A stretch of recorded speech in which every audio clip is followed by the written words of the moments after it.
ক্রিকেটকে বলা হয় ভদ্রলোকের খেলা, কিন্তু এই ভদ্রতার আড়ালেও বারবার ঢুকে পড়েছে রাজনীতি, নিরাপত্তা শঙ্কা আর কূটনৈতিক টানাপোড়েন। মাঠে না নেমেই ম্যাচ জেতা বা হারার ঘটনা ক্রিকেট ইতিহাসে খুব বেশি নয়, তবে একেবারেই যে নেই তা নয়।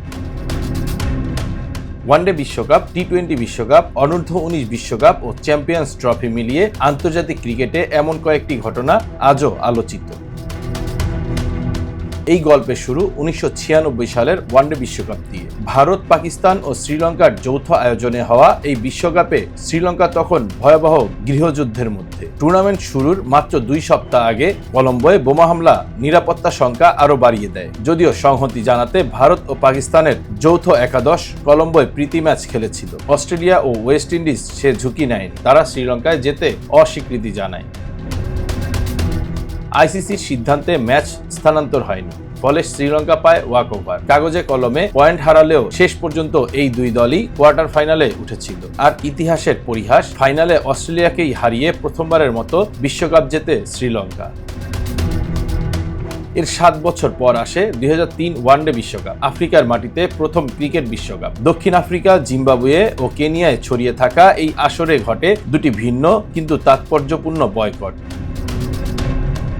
এর প্রথমটি ইংল্যান্ডের। সে সময় ব্রিটিশ সরকার প্রকাশ্যেই জিম্বাবুয়ের প্রেসিডেন্ট রবার্ট মুগাবের বিরোধিতা করেছিল। হারারেতে খেলতে গেলে রাজনৈতিক বার্তা যাবে, এই আশঙ্কায় ইংল্যান্ড দল পাঠাতে অস্বীকৃতি জানায়।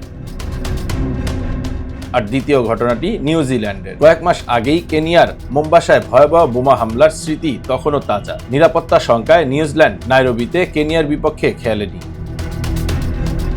সে সময় দুই দলই ভেন্যু পরিবর্তনের অনুরোধ করলেও আইসিসি তা নাকচ করে। ফলাফল, জিম্বাবুয়ে ও কেনিয়া পায় ওয়াকওভার। ইংল্যান্ড গ্রুপ পর্বেই বিদায় নেয়, আর কেনিয়া বিনা খেলায় পাওয়া পয়েন্টে উঠে যায় ইতিহাসের সেমিফাইনালে। রাজনীতি ও কূটনীতির ছায়া আরও স্পষ্ট হয় 2009 টি-20 বিশ্বকাপে। ইংল্যান্ডে আয়োজিত এই আসরে জিম্বাবুয়ের খেলোয়াড়দের ভিসা পাওয়া নিয়ে চরম অনিশ্চয়তা তৈরি হয়। মুগাবে সরকারের সঙ্গে যুক্তরাজ্যের সম্পর্ক তখন তিক্ততম পর্যায়ে, এমনকি বিশ্বকাপ ভেন্যু সরানোর কথাও আলোচনায় আসে। শেষ পর্যন্ত খেলার বৃহত্তর স্বার্থে জিম্বাবুয়ে নিজেই টুর্নামেন্ট থেকে সরে দাঁড়ায়। পূর্ণ অংশগ্রহণ ফি পেলেও বিশ্বকাপ খেলার সুযোগ হারায় তারা, জায়গা পায় স্কটল্যান্ড। নিরাপত্তা প্রশ্ন আবার সামনে আসে 2016 অনূর্ধ্ব-19 বিশ্বকাপে। আয়োজক বাংলাদেশে আসতে অস্বীকৃতি জানায় অস্ট্রেলিয়া। এর আগেও তারা বাংলাদেশ সফর বাতিল করেছিল। আইসিসি অস্ট্রেলিয়ার সিদ্ধান্তকে সম্মান জানালেও হতাশা প্রকাশ করে। অস্ট্রেলিয়ার জায়গায় খেলেছিল আয়ারল্যান্ড।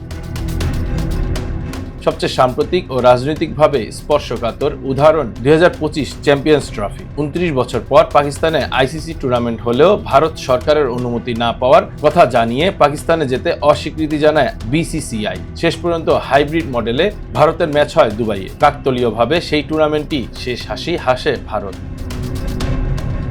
এই ঘটনার সবশেষ উদাহরণ বাংলাদেশ। নিরাপত্তা শঙ্কায় আসন্ন ভারতে টি-20 বিশ্বকাপ খেলতে না যাওয়ার সিদ্ধান্ত নিয়েছে অন্তর্বর্তী সরকার। বাংলাদেশের পক্ষ থেকেও ভেন্যু বদলানোর অনুরোধ রাখা হয়েছিল আইসিসির কাছে, কিন্তু সেটি না করায় বাংলাদেশ এই সিদ্ধান্ত নিয়েছে।